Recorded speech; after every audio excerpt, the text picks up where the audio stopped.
Yo, guys, this is Kyle coming at you from Bane's Film Reviews. Today, I am sitting down with Matthew Kyle Levine. He is the writer, director, producer, editor, composer, and director of photography for his most recent film, Trusted Hands. I've been fortunate enough to watch that film along with some of his others, including Daddy's Wallet, Henry, and House to Herself.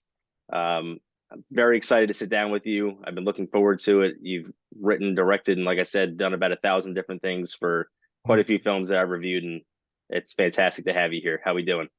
I appreciate it. Yeah, thanks so much for having me on. I always appreciate your reviews and everything that you say about the films. It always keeps me kind of inspired and it wants me to, it makes me want to keep going. Good. Well, I'm glad I can help in some way. I just wanted to let you know. So, Dan Berkey and I had been in contact pretty regularly No since way. I reviewed Daddy's Wallet. Um, Really?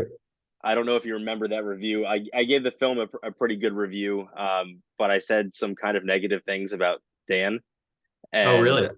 I did, and he reached out, and I think he was one of the first comments on my site, and I was like, oh, that's really cool. Somebody reached out and commented, and it was this Right. long, really long thing, and I was like, oh God, that was the guy that I said some not nice things about, and he was like, no, I appreciate the feedback, and it's great to just hear that you've seen a film I was in, and so we've been in Mhm. contact ever since. So I want to thank you for that too. We That's kind of, cool. I'm sure he yeah, has like a lot of other films that you've probably reviewed now, right? yeah. I reviewed, I want to say around That's a bunch. 50 of his films. Oh, Yeah, wow. Yeah. Well, yeah, yeah, he's had a a lot. long career. I don't remember. Did you critique, was it the acting or was it the character? It was I felt it was the acting. Hmm. That's what I wrote about. I felt that it was the acting. I felt that the emotion that was necessary for certain scenes didn't come across the way I had hoped they would. Um, Hmm.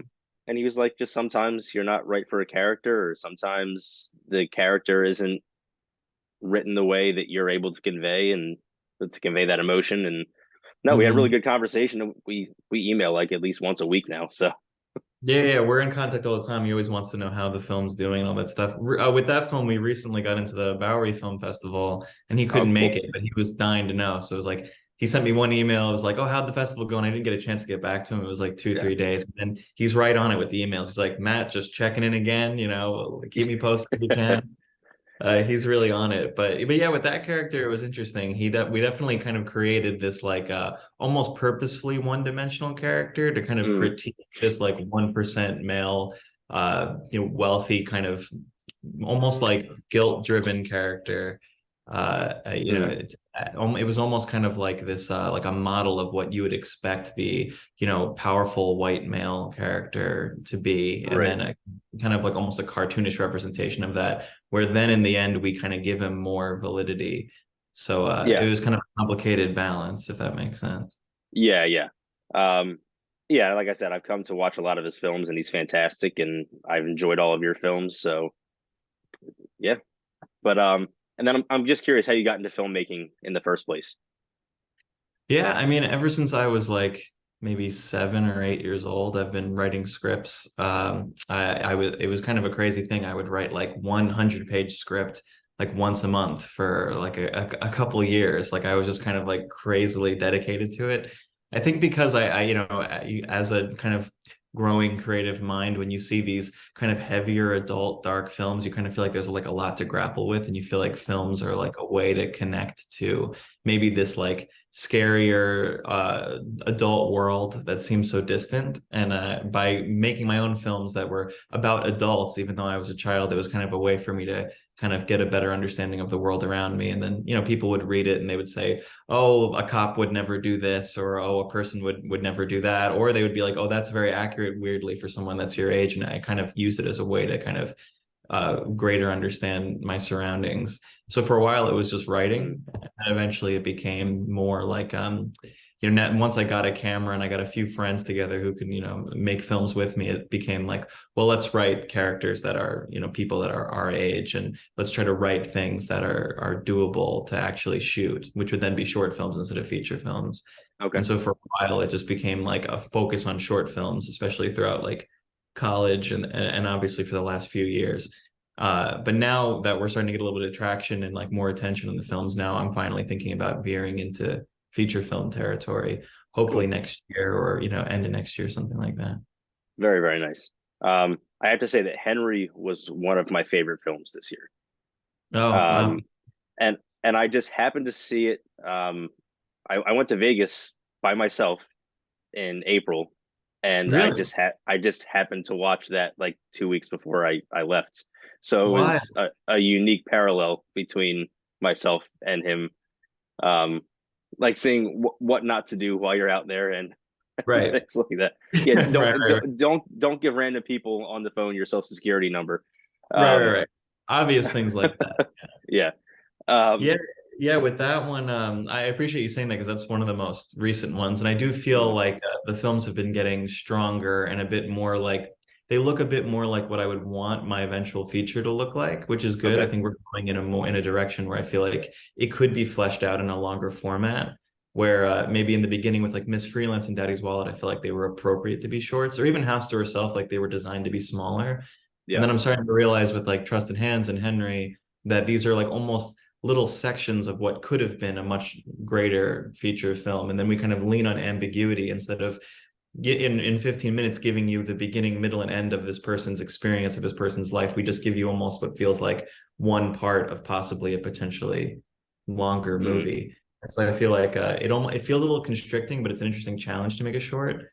But mm, now with those two out, I kind of feel like this drive to make something where it's still ambiguous because I like ambiguity in my films, but mm, where it kind of has this feeling where you understand the character a bit more. Um, but yeah, it was interesting how Henry came about because that was just me and Alex Garlatos, the star of the film. We've been making films for the longest time, and we just were going to Vegas because that's where we were just on vacation, and we wanted to start in Vegas and then drive to California and then drive up the coast. And but I just recently got this red camera that I was like literally bringing around with me everywhere that I went because I was so proud and happy to own this camera that's like a more of like a cinema camera.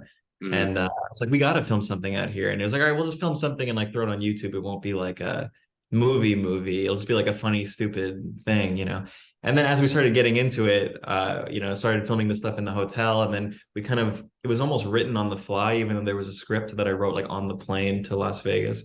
We kind mm, of eventually figured out like this is actually becoming like almost a dark, even though it's supposed to be funny, and it was funny, it became almost like a darker kind of exploration of like what your darkest fantasies of like what you would do in a sinful place, like and how that would reflect your the life that you lead, and we kind of explored this running away from your life mentality and the guilt that would come with that, and mm. almost like the feeling of like how you would deserve to perish in the same way that Henry perishes after committing these sinful acts. So Yeah. it became this whole interesting conversation, this whole little adventure to make it. And then when we were sitting down, we realized we had like more of like a real short film that could go to festivals and stuff like that. Have you considered going back and creating feature length films or feature length versions of Henry and Trusted Hands?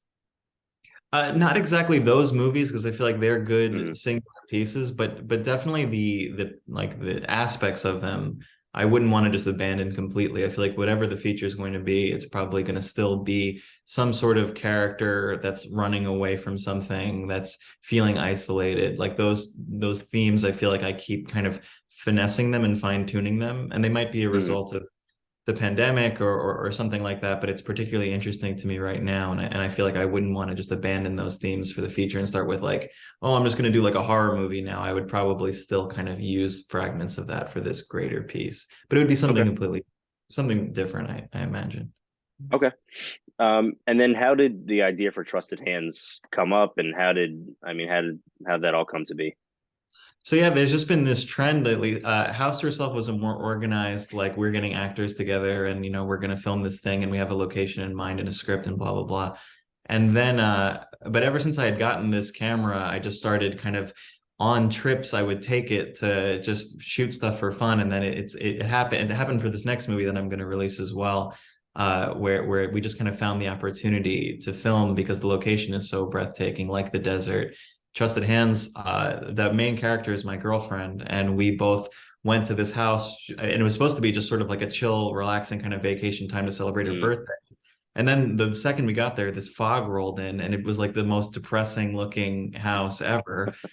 And then we kind of had the idea that well, while we're here and there's nothing to do, it's raining, whatever, we should try to make something interesting. And then we just kind of quite quickly just started coming up with ideas. And even what we shot wasn't exactly what the movie became. It was almost like everything we shot became a framework, and then I used the voiceover that I got later to kind of form a different story. Because the original story was a bit more genre-y. It was kind of like this idea that this woman is in this Airbnb, and she has a therapist who she contacts with, and talks to over the phone.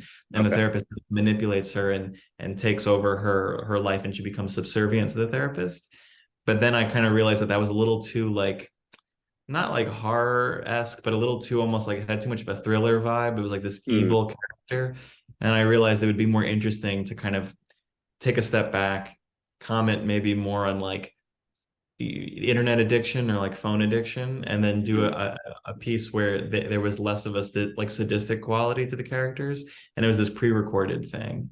And then Okay. I sort of figured out in editing, and then I reached out to Jamie McDonald to do this more like audio book like uh Yeah. voiceover that kind of has this soothing quality to it, instead of this like it still has this like kind of evil sinister quality to it, but in a more like 2001 A Space Odyssey Hal sort of way, Yeah. Yeah. uh, which was fascinating. And then I also reached out to Eve Austin, who played a mother character in this movie I had worked on for a different director. And, I just thought it'd be interesting to kind of hint maybe at some sort of darkness that the character is running away from via her family.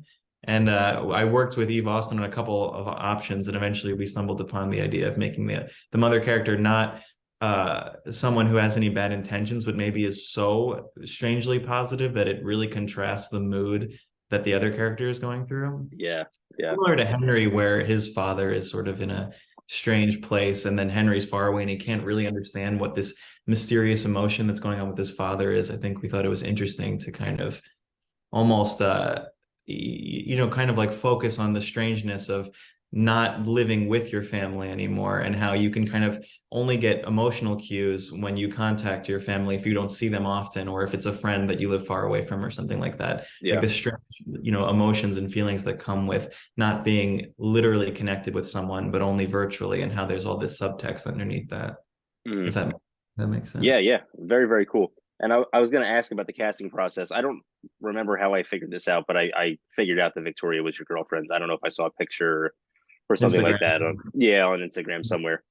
Yeah. Um, but what's it like writing a character or developing a character for someone that's so close to you? Is that vastly different than creating it for someone you don't know? Vastly different, yeah, because basically we're there, and it's not like I wrote this idea previously. It's like I want to mold a character that's right for her. Mm, So that was kind of interesting, because the story almost unfolded and became what it is because I knew what I thought she was better at doing. Like she's a very emotive person. She hasn't really acted in anything before, I don't think. But she kind of expressed interest when we started dating because she knew that I made films before. mm, Uh, and it's easy because you don't have to, you know, pay the person, schedule the person. You can kind of right. just have. It's almost a more creatively liberating experience because you have all day, and no one's going anywhere. Everybody that's involved, which is just me and her. We already want to be there, and we want to make it as good as we can. So yeah, Yeah. the writing ends up becoming like a process of like me kind of feeling out as we're filming, like what her strong suits are. And then we Mm, discovered that it was kind of like she was able to convey a lot in her face, and able to do a lot with no characters around her. So we kind of wanted to focus on that, and then make this movie where she's like silent, but you can read a lot of emotional subtext in the expression. okay. And so, Very and so cool. then it kind of, yeah, became more of this thing where it's about, her way of listening to the other characters, instead of, what she would be thinking or wanting to say. Mm. Um, and then I mean, a lot of these films that I've watched of yours are about isolation. Where does that idea come from? Why does that appeal to you so much? Because it always works, but it always appears very differently than the previous one. Yeah, I know, it's interesting. Yeah, I was doing an interview like a couple weeks ago also, and we were kind of going into how there's this through line with all the movies. And honestly, I think it took only by House to Herself did I really even notice that this was a reoccurring thing in my mind. I'm just like, I want to make the most interesting movie to me, and Mm, that always just kind of is what comes out. And I think it has something to do with like wanting to peer into the life of someone else. And the most telling reveal of someone's life, I feel like, is how they are when they're alone. And I okay. also think that when you run into someone, you're never able to really see what that person is like behind closed doors. And a movie kind of Mm, allows you to go deeper into the depths of someone's life by seeing how they would act on their own. And then it kind of creates this telling thing as to what their previous experiences leading up to this moment were, and their outlook on life and all that stuff. It can all be kind of revealed in this like subtle way. And I think I've always been a fan of subtlety in films. Like I've always been a mm, fan of that kind of shows more than it tells. But Daddy's Wallet has a lot of dialogue too, so I think I like to kind of switch it up. But I think it's always still about a character kind of on their own personal journey and exploring their reaction to their particular loneliness or darkness. I think it mm. kind of tells a lot about what that character is thinking in that way when you see them in that way. Yeah, and then so back to that idea of the casting process. Like I know you obviously didn't go out of your way to cast a specific person for Trusted Hands, but Victoria has no speaking lines throughout Mhm. this. What's it like Like one or developing a? two. What's that? There's like one or two, yeah, like just Right, right. repeating stuff and whatever. Yeah. Yes. Yeah. What's it like trying to develop a character with almost no speaking lines, and then what's it like trying to cast one? Again, I know that you didn't cast specifically for this one, but what's it like trying to cast a character like that? How do you audition a person like that when they have to show everything you know through body movement and body language? Yeah, beyond Trusted Hands, like a movie where there was casting was House to Herself, where it's the same kind of thing. It's like a Hmm. character alone in a house and mostly expressing all of their emotions via facial expressions and maybe like a couple lines of dialogue here or there. And I think casting for that is interesting, right? Because you can't be like, all right, just sit in front of your webcam and give me an audition where you're just doing nothing. Hmm. So you kind of have to see the way that the person carries themselves, and in a weird way, it's almost kind of like documentary filmmaking where you want to pick the person who already kind of seems to be like the character or already seems to be able to convey their emotions without speaking. And you can kind of Hmm. see, because some people put on more of a facade than others, I guess. And I think I just try to look for an actor who is like emotionally vulnerable and like willing to kind of reveal their inner thoughts and feelings just via the way they present themselves. So it Okay. kind of involves, I think, a lot of talking to the character, to the actor as well. Instead of just seeing a video and going, okay, I like to kind of before giving them the part officially, I like to kind of just have a conversation to see like what are your interests in terms of like other films, and also what's your goals with being an actor? Do you want fame? Do you want to portray, real life to the best of your abilities? Do you have some sort of goal to explore emotions and stuff like that? And if it's more in that regard, then I end up gravitating towards that person. And then I think that they strike me as particularly interesting. And then I almost want to work with them just more in a collaborative sense than like I want to use them as just a vessel for the character. I want to see what Hmm. they'll do to the character Okay. because like Trusted Hands, House to Herself had a sort of other more genre element to it originally, where the main character was like religious and there was like overly religious to the point where it was like constrictive, and like we had scenes where she's praying and then a scene after the male character leaves that played by Ben, she like is slapping herself in the script and all this stuff, and feeling so guilty and all that. And then while we were shooting it, we just realized that that was almost too over the top and that we Hmm. should kind of pull it back. And that was more coming from Desi Stevens, the actress, because we were there and I was like, all right, so this is the scene where you are supposed to be slapping yourself and whatever. And we all kind of, everybody, me and Shay, the co-director, and her all kind of like looked at herself and we were like, I don't think that fits anymore now that you've acted it this way so far. Yeah. So I kind of like when the character, or I keep saying the character because I think of the actors as characters. Yeah. I like seeing the actor, bring their own thing to it, and then it sort of forms the movie because I'd rather work the movie around their way of being than force them to do something that is not so much them. It's kind of like an exploration process in that way. That's very cool. And Dan too. Go ahead. No, go ahead, go ahead. What were you saying about Dan? I was gonna say Dan too brought a lot of things to the movie that were not in the script. Like firstly, Daddy's Wallet was gonna the script was gonna be about more of like a middle-aged person, where Dan is more like in his 60s. Mhm. So he brought a lot of like old man noises to it, a lot of like huffing and puffing and grunting and stuff like that. And then he also brought an incredible sense of guilt to the movie too, like the character having this guilt because there's multiple times in the movie where he bangs his own head against the wall, and that was never in the script. We were Okay. just shooting, and then he just started doing it. And I was like, yeah, okay. Sometimes he would do things, and I'm like, no, no, no, that's not it. But mostly what he would bring to it, I'm like, all right, I'd rather if this is like what you're exploring, and this is how you were reading this character, I'd almost rather you do the more natural thing, especially if it's going to bring more to it. And then Sure. there's the famous scene where every time we show the movie, or if it's in a film festival or anything, people gasp when Dan Burke's character is like finished throwing up, and then he flushes the toilet, and then he drinks the toilet water. And I don't want to out him or anything, but that was not in the script.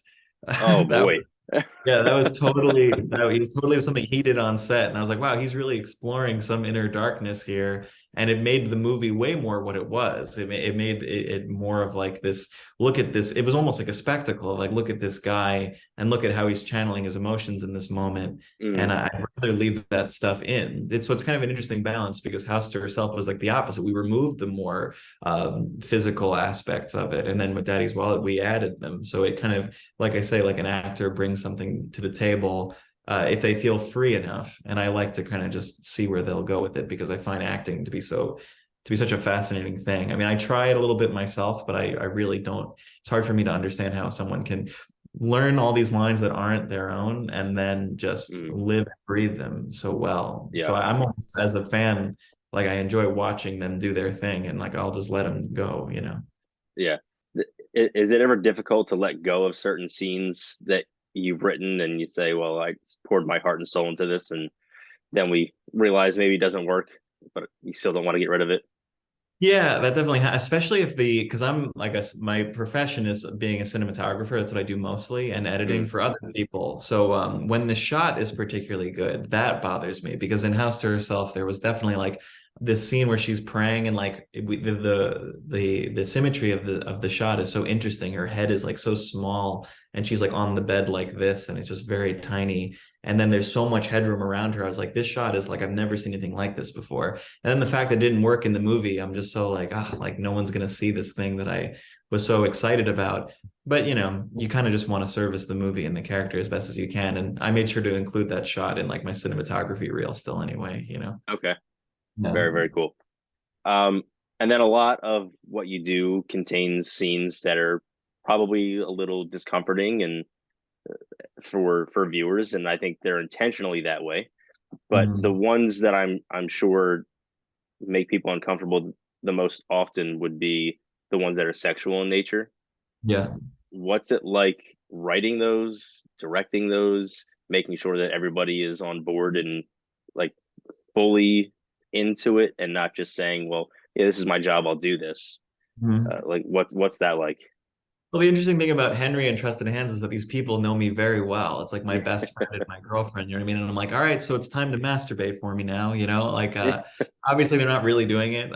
Yeah. So there's that. So like everybody is comfortable with that. But there's a little bit of a like, okay, like in terms of them, they're not like actors by trade. They're not that's not like their Mhm. career path. So I think they feel a little bit maybe they'll for a second be concerned as to how this is going to be portrayed because now it's going to just live on the internet while meanwhile they have Victoria is a music teacher and Alex he's a PhD student and coder. So there's the fear that maybe it'll mess with their career or whatever. But I try to Yeah. always tell people that like I'm not the whole point of if anything they're kind of desexualized, like they're not sexy scenes.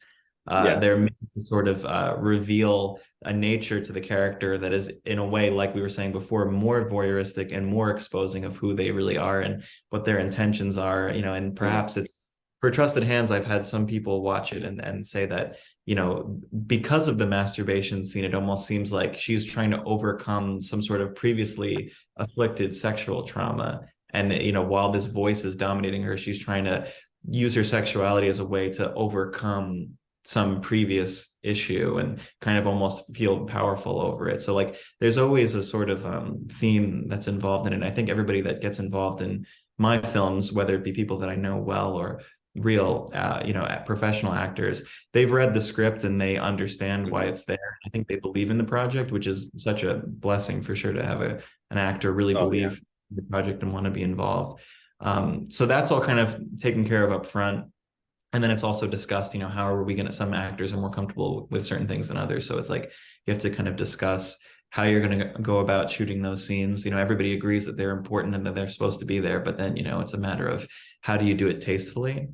Yeah. And I think all of the other scenes that we've had, like House to Herself, Trusted Hands, Henry, they're a little less intimate in a way. They're almost like House to Herself. The two characters are almost specifically kind of like not in tune with each other. There's not a lot of friction going on between them, so it wasn't too uncomfortable.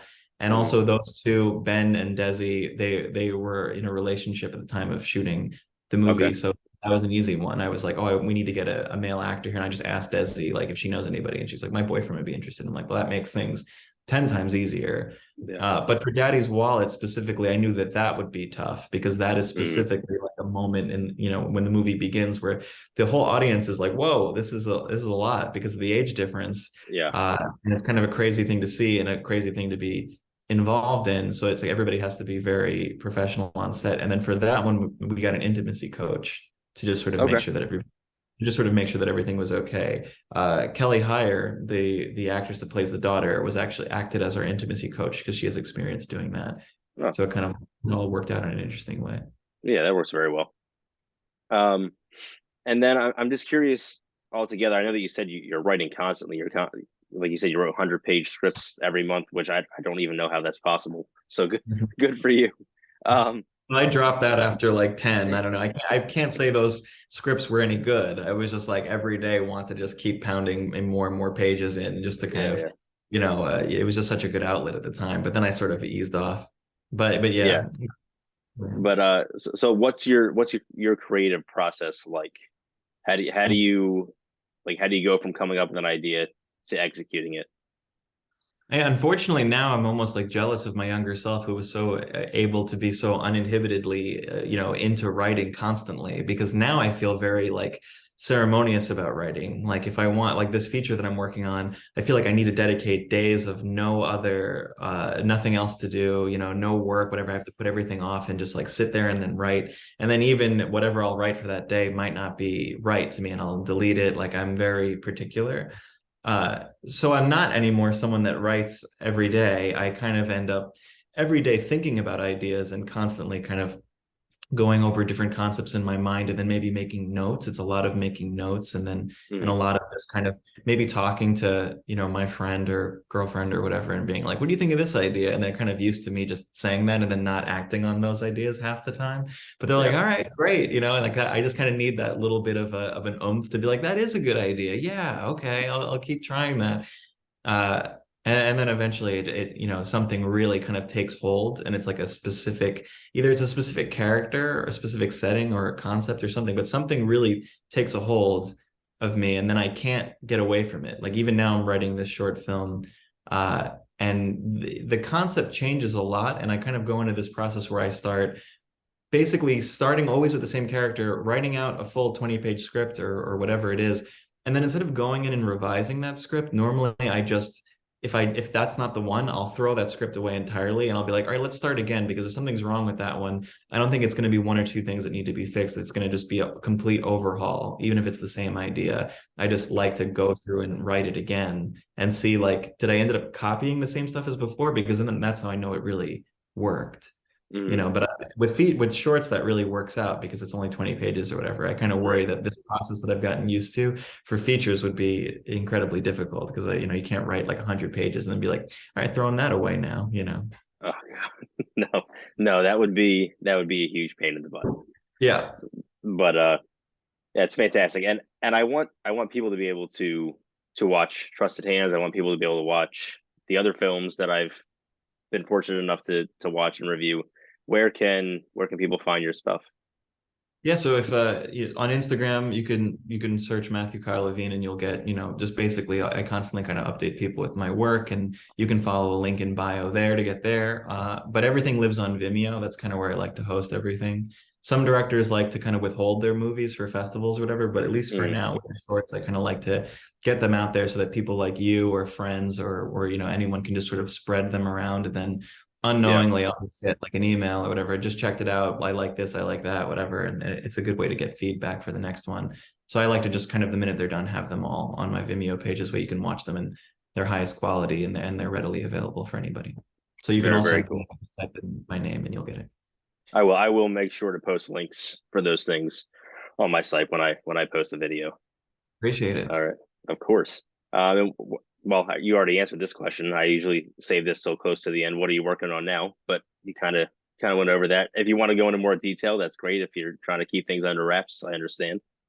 No, yeah. So me and Victoria, like I was saying, had this kind of period where, I mean, we filmed Trusted Hands, and only a few months later we filmed another short film. So I'm working on that one now. We were in Florida at the time, and similar to Henry, we kind of realized that we kind of had an interesting idea for a story. So we made this like beachy Florida, yeah, a tropical looking movie about a girl who lives out in her car and just sort of like goes to the beach and kind of just meanders around and is kind of addicted to swiping on Tinder and all those apps, and Mm, just exploring that kind of we just sort of explore that sort of wayward life of like being single and not having any direction, and kind of making an over exaggerated version of that by exploring the life of a person who is not even doesn't even have a home, just lives out of their car. So right. that movie is called Sometime Soon, and we'll have a trailer coming out pretty soon. Awesome. And then other than that, there's another short film script that I'm working on, and then hopefully eventually the feature, which will probably be shot end of next year or beginning of 2024 or something like that. Okay. Very cool. I look forward to all of them. I'll certainly write reviews for all of them when I get a chance to watch. I appreciate it. And then my last question, my favorite question, what are some of your favorite films? Oh yeah, that's a good one. I figure I normally when people ask me what my favorite film is, I'm always like, you might not know the ones that I would pick, but I feel like looking at your DVD collection behind you, I feel like you actually will probably know any of the ones I'm Well, talking I, about. I hope I don't let you down. Okay, all right. Well, it depends. I'm not sure like what genre you're particularly what genre you go for in specific, or if you just kind of go all over the place. But All over. oh yeah, okay, Yeah. yeah. I tend to really gravitate towards like these five movies or so, but then my favorites will always change. But the ones that were like the most influential over me were The Master, Paul Thomas Anderson's The Master, Okay. Panic in Needle Park with Al Pacino. I just sort of love that cinema. Never seen that one? I haven't seen either one of them. I've heard of the first Oh, one at least. Oh, okay, okay. Well, yeah, both those are really good. Panic at Needle Park has this great, like, voyeuristic cinema verite kind of gritty filming style, and it was one of I think it was Al Pacino's first role, or was like maybe it Oh was his wow. second. But he's really young and like eager to really put on a show, and it's really fun to watch. Amorous is another one. It's like a Okay. 2014 indie film. Sleeping Beauty, not the Disney one. It's like a Okay. dark, depressing indie movie from 2011 that I would really highly recommend everyone check out. It really formed my whole career, that one for sure. Okay. And Lars von Trier's Melancholia, I think, it would be Okay. the five. Well, I've heard of most. I unfortunately have not seen any. I'm the worst. Wow. I claim to be the worst film critic ever because I haven't seen half of the movies that people suggest to me. Well, Um, I mean, there's just an unlimited amount, you can yes. get into one thing and then realize you have so much more to go, Yeah, yeah. but yeah, it's cool. I'm jealous of you because you haven't seen these five movies that are like the most incredible movies in the world to me. Like, I would love to see any of those for the first time. So you got to go check one of them out, or at least I or will all. I am making a list of the suggestions that I'm getting from this podcast, and it's Yeah. getting incredibly long, but I'm gonna get to them and I'm gonna watch them all at some point.